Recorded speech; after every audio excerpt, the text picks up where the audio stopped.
realize that the essence of the message is that it is possible for you to discover that the core of your being is absolute joy and fulfillment.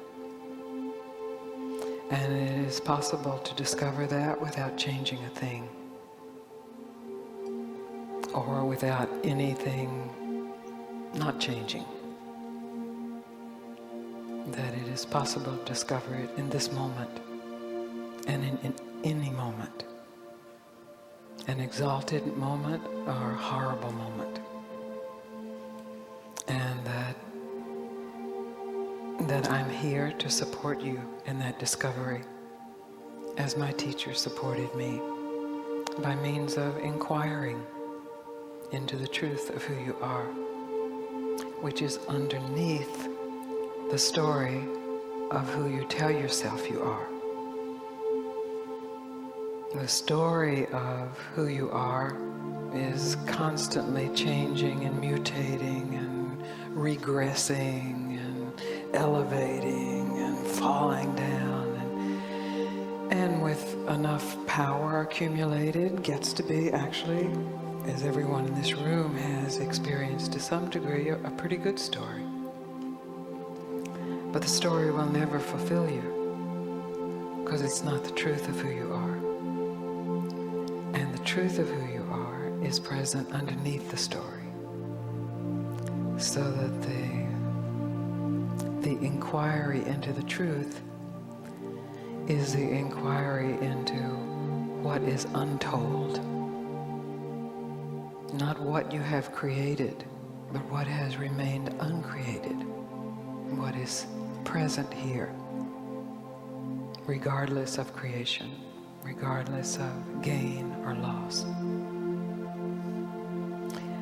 And it's my experience that until that is realized, there's really no way of living this life that goes by your name fully and with meaning and with purpose. No full way. There are ways, and you may be living a life of purpose and meaning, but there is a lack in that, because the purpose and meaning, if it's just a part of your story, is not infused with the fulfillment and the joy and the peace of what is at the core of who you are. So it's very practical as well as transcendental. It's actually where the practical and the transcendental meet. Because transcendentally, you are immortal consciousness. And when this form that you have identified with is gone, you remain as immortal consciousness. When your personality is gone, when your memories are gone, when your karma is gone, you remain as life itself. But practically, as this individual form, identified as form, when you discover yourself as the truth of who you are, practically your life is very sweet. And your life is a reflection of meaning and purpose. Maybe without your having any idea of what that is. Most likely as a discovery of what that is.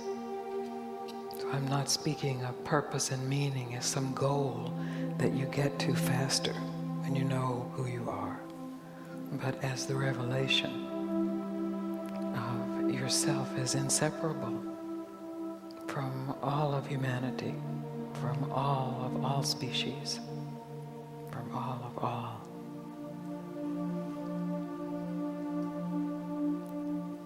And Gangaji, who is Gangaji? I have no idea. You have lots of ideas. just a regular human being. And that's extraordinary good news for each of us. Not a saint, not an avatar, not a holy mother, not a goddess. It's kind of a relief, isn't it? Really? As much as you thought you wanted a Holy Mother and a goddess, really not that.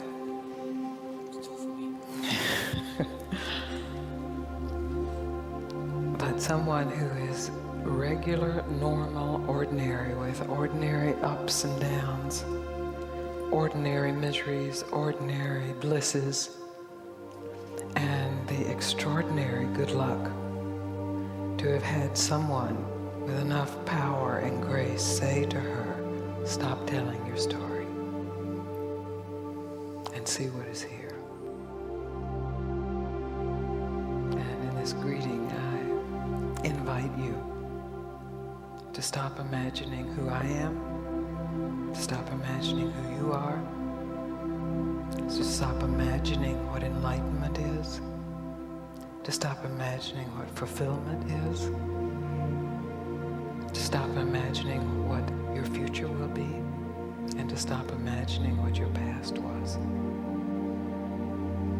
and to be here as consciousness, present, and inquiring into what is it that is here, and letting that then lead the mind.